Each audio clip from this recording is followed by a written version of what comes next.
আসসালামু আলাইকুম টেকআসিফ.com এর পক্ষ থেকে mysql ডাটাবেজের বাংলা ভিডিও টিউটোরিয়ালে আপনাদের সবাইকে স্বাগতম। আজকে আমরা লেফট জয়েন নিয়ে আলোচনা করব। তো লেফট জয়েন শুরু করার আগে আমরা গতদিন যে ইনার জয়েন শিখেছিলাম, তো ওখানে ছোট্ট একটা জিনিস যেটা আমি আপনাদেরকে বলিনি, হয়তো আপনারা বুঝতে পেরেছেন, তবু আমি জিনিসটা নিয়ে একটু আলোচনা করি। তো এখানে আমি 3টা কোয়েরি লিখেছি। প্রথম 2টা কোয়েরি আমাদের 2টা যে টেবিল আছে সেই 2টা ডিসপ্লে করবে, এবং তৃতীয় নাম্বার যে কোয়েরিটা আছে এটা আমাদের ইনার জয়েন, গত লেকচারে শেখা।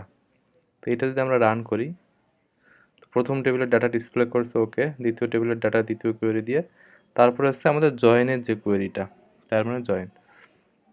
তো যে জিনিসটা আমি মিস করেছিলাম সেটা হচ্ছে আমরা যে জয়েন করে এখানে 2টা টেবিল জয়েন করলাম, করার পর আমরা এখানে একটা টেবিল পেয়েছি, কিন্তু 2টা টেবিলের ডাটা একত্রে অন্য আরেকটা টেবিল পেয়েছি। এই টেবিলের উপর আমরা কিন্তু আমাদের নর্মালি এসকিউএল এ যে অপারেশনগুলো করতে পারি, নর্মালি সাধারণভাবে সব অপারেশনগুলো আমরা এখানে করতে পারবো এই টেবিলের উপর। এটাও আমাদের ডাটাবেজে একটা রিয়েল টেবিল এক্সিস্টেন্স না, বাট রিয়েল যখন আমরা কোয়েরি করে এই টেবিলটা নিয়ে আসব, সেটাতে আমরা আমাদের আমাদের রিয়েল টেবিল মনে করে আমরা আমাদের কাঙ্ক্ষিত কোয়েরিগুলো এক্সিকিউট করতে পারবো, যে কোনো কোয়েরি যেটা অন্যান্য টেবিলে করা যায়। তার মানে এটা একটা আমাদের টেবিল, এখানে কিন্তু 2টা টেবিলে ডাটা জয়েন হয়েছে, বাট এটা আমরা একটা টেবিল হিসাবে কনসিডার করতে পারি। তো আমরা যদি চাই এখানে আমরা কি করব, গ্রুপ বাই করব, কারণ আমরা এই যে আইডি দিয়ে গ্রুপ বাই করতে পারি, কারণ এই যে বয় জর্জের 2টা রো আছে, একটা হয়ে যাবে। আর তারপর মিকেল এনার 2টা আছে, তো একটা হয়ে যাবে। বেটেল একটা আছে, তো একটা হয়ে যাবে। তো আমরা গ্রুপ বাই করে আমরা কি করতে পারি যে যদি আমরা গ্রুপ বাই করি আইডির মাধ্যমে, তাহলে আমরা আরও একটা জিনিস করতে পারি যে এই যে বয়েজর্স আছে আসলে টোটাল কত টাকার অর্ডার করেছে।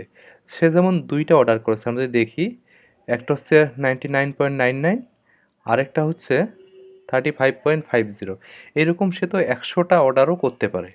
তা আমাদের জয়েনের সুবিধাগুলো কিন্তু এখানেই, যে আমরা বিভিন্ন টেবিল জয়েন করে যে একটা টেবিল পাবো, আমাদের সামারি টেবিল, ওই টেবিলে আমাদের মন মতো আমরা অন্যান্য কোয়েরিগুলো এক্সিকিউট করতে পারবো।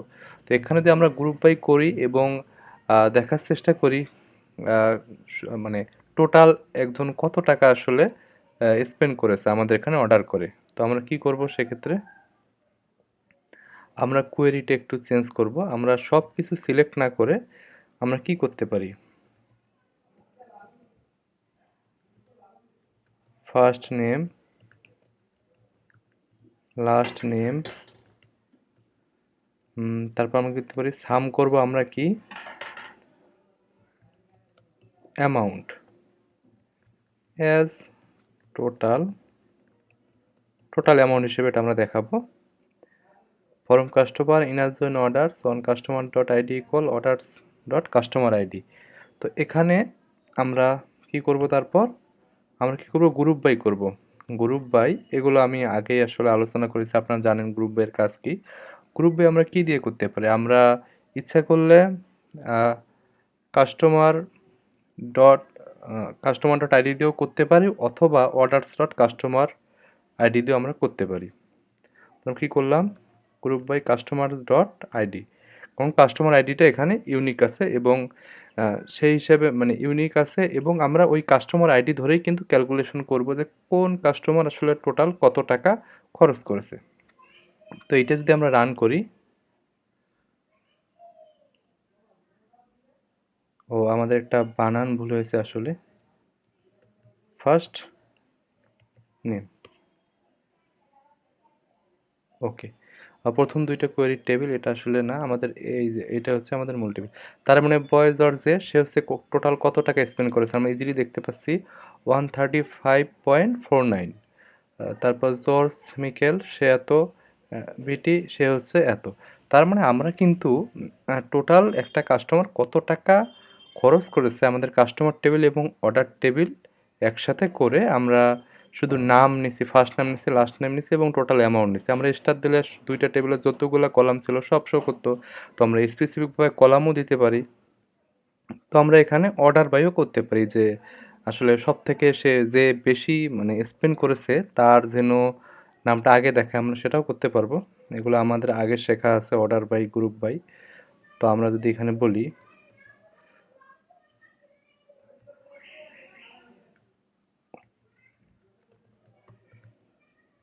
অর্ডার বাই আমরা কি দিলাম যে হচ্ছে total total amount. Descending order যদি দেই সেক্ষেত্রে আমাদের কি হবে, সব থেকে যে বেশি খরচ করেছে তারটা আগে আসবে। দেখুন এখন কিন্তু ওই অনুসারে শো করতেছে।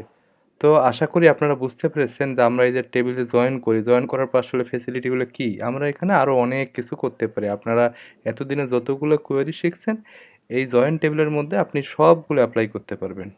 তো এখন আমরা আসি আমাদের কাঙ্ক্ষিত লেফট জয়েনের ক্ষেত্রে। তো এই যে এই দুইটা আমি লিখে রাখছি কারণ ওই আমাদের অরিজিনাল টেবিল দুটো দেখার জন্য, অন্য কিছু না। তো এখন যদি আমরা লেফট জয়েন করি সেক্ষেত্রে লেফট জয়েনটা আসলে কীরকম, সিলেক্ট, আমরা সব কিছু সিলেক্ট করলাম, অল ফরম কাস্টমার্স লেফট কথাটা লিখতে হয়, এটা হচ্ছে left join area, left join লিখতে হবে। তারপর কোন টেবিলের সাথে আপনি লেফট জয়েন করতে যাচ্ছেন, অর্ডার্স, কিসের উপর ভিত্তি করে, customers dot ID equal orders dot customer ID. তো এইটা যদি আমি এখন রান করি আমাদের কিন্তু লেফট জয়েন হয়ে গেছে। লেফট জয়েনটা কি, মানে এটা ইনার জয়েন থেকে ডিফারেন্স কোথায় আমরা রান করে সেটা বোঝার চেষ্টা করব। এই দুইটা আমাদের নর্মাল টেবিল, এই যে আমাদের জয়েন টেবিল। লেফট জয়েনটা হচ্ছে, আমরা যদি একটু আগে ফিরে যাই, আমাদের ইনার জয়েনটা কি ছিল, ইনার জয়েন ছিল আমাদের দুইটা টেবিলের মধ্যে আমাদের যে কন্ডিশনটা আছে, যে যে রোয়ের মধ্যে কন্ডিশনটা ম্যাচ করবে শুধু সেই রোগুলোই আমাদের শো করবে। কিন্তু লেফট জয়েনটা একটু আলাদা, সেটা হচ্ছে লেফট জয়েন, লেফট যে টেবিলটা আমাদের আছে, অর্থাৎ আমাদের নর্মাল লেফট টেবিল কোনটা, আমাদের এই যে এই টেবিলটা কাস্টমার টেবিলটা হচ্ছে লেফট টেবিল। এই যেখানে আমি করেছি দেখি লেফট টেবিল কোনটা, আমাদের কাস্টমার, কারণ কাস্টমার টেবিলটা আগে রেখেছি। এই ক্ষেত্রে রাইট টেবিল কোনটা, অর্ডার্স, অর্ডারটা যদি আগে লিখতাম তাহলে লেফট টেবিল কোনটা ছিল, অর্ডার্স, কাস্টমার রাইটে দিলে রাইট টেবিল হচ্ছে কাস্টমার। এই ক্ষেত্রে লেফট টেবিল হচ্ছে কাস্টমার। লেফট জয়েনের মানে হচ্ছে কাস্টমার টেবিলে যত ডাটা আছে, মানে যতগুলো রো আছে সেগুলো বাধ্যতামূলক শো করতেই হবে, মানে করবেই, এবং অর্ডার্স টেবিলে সব শো করবে না। এই যে কন্ডিশন আমরা দিছি, কাস্টমার টেবিলের আইডি এবং অর্ডার টেবিলের কাস্টমার আইডি ম্যাচ করতে হবে। এই কন্ডিশনটা এই অর্ডার্স টেবিলের যে যে রো এর মধ্যে ম্যাচ পাবে সেই রোগুলো শুধু শো করবে, বাট লেফট যে টেবিল কাস্টমার তার সব ডাটা শো করবে। তো যদি আমরা দেখি এখানে আমাদের আউটপুটটা দেখেন, প্রথমেই প্রথম রো দুইটা আছে বয়জর্স, আমরা জানি বয়জর্সের কি আছে, বয়জর্সের আইডি কত, 1, কাস্টমার আইডি অর্ডার টেবিলে কাস্টমার আইডি 1-এর জন্য কিন্তু ডাটা ছিল, দুইটা জায়গায় ম্যাচ করছে, সে শো করছে। জর্জ মিকেল, তারটাও কোনো অসুবিধা নাই, তারটাও এই যে তার আইডির সাথে কাস্টমার টেবিলের আইডির সাথে অর্ডার টেবিলের অর্ডার আইডির সাথে ম্যাচ পেতে সে শো করছে। বেটি ডেভিস, এনারও কিন্তু কি ছিল, এনারও আইডি, ইনিও একটা অর্ডার করছিল, তার মানে এনার আইডির সাথেও লেফট টেবিলের সাথে রাইট টেবিলের আইডির সে মিল পাইছে, মানে আমাদের লেফট টেবিলের কাস্টমার আইডির সাথে রাইট টেবিলের অর্ডার্স ডট কাস্টমার আইডির কি পেয়েছে, মিল পেয়েছে। কিন্তু পরে যে এই যে আমাদের কাস্টমার টেবিলে ডেভিড আছে আর ব্লু স্টিল আছে, এই দুইজনের কিন্তু কোনো ডাটা অর্ডার্স টেবিলে নেই। আমরা যদি দেখি, আপনি এই যে আমাদের অর্ডার্স টেবিলটা আপনি দেখেন, অর্ডার্স টেবিলে শুধুমাত্র কোন কোন কাস্টমার ডাটা আছে, যার আইডি 1, যার আইডি 2, যার আইডি 5। তো আমাদের যে কাস্টমার টেবিল দেখি 1, 2 আর 5, তার মানে এই তিন সাইড, এই দুই ব্যক্তি কিন্তু অর্ডার করেনি, তার মানে এদের আইডি দিয়ে অর্ডার টেবিলে কোনো ডাটা নেই। কিন্তু লেফট জয়েনের মানে হচ্ছে যেগুলো ম্যাচ পাবে না, মানে রাইট টেবিলে, সেগুলো শো করতেই হবে। রাইট টেবিলে যেগুলো ম্যাচ পাবে সেগুলো তো শো করবে, কিন্তু লেফট টেবিলে ম্যাচ না পেলেও সেগুলো শো করতে হবে। এই জন্য লাস্টে দেখেন ডেভিড বয়েস ব্লু স্টিল, এ দুজনের কিন্তু দুইটা কলাম শো করেছে, কিন্তু এদের যেহেতু রাইট টেবিলে কোনো ম্যাচিং ওরা পায়নি সেক্ষেত্রে ভ্যালুগুলো নাল হিসেবে দেখাচ্ছে।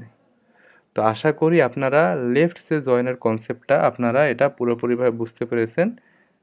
তো আপনাদের মনে হতে পারে আসলে এই যে লেফট জয়েনটা আমরা শিখলাম, তো এটাতে এক্সট্রা ফেসিলিটিটা কি, মানে ইনার জয়েনের থেকে এই যে যেগুলো ম্যাচ পায় না, এই লেফটে দুইটা আছে, এই দুইটা আসলে আনি আমাদের বেনিফিটটা কোথায়।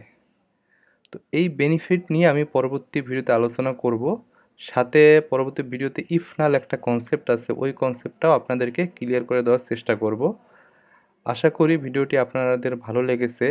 তো পরবর্তী ভিডিও পাওয়ার জন্য আমার চ্যানেলটি সাবস্ক্রাইব করতে ভুলবেন না। ধন্যবাদ সবাইকে। আল্লাহ হাফেজ।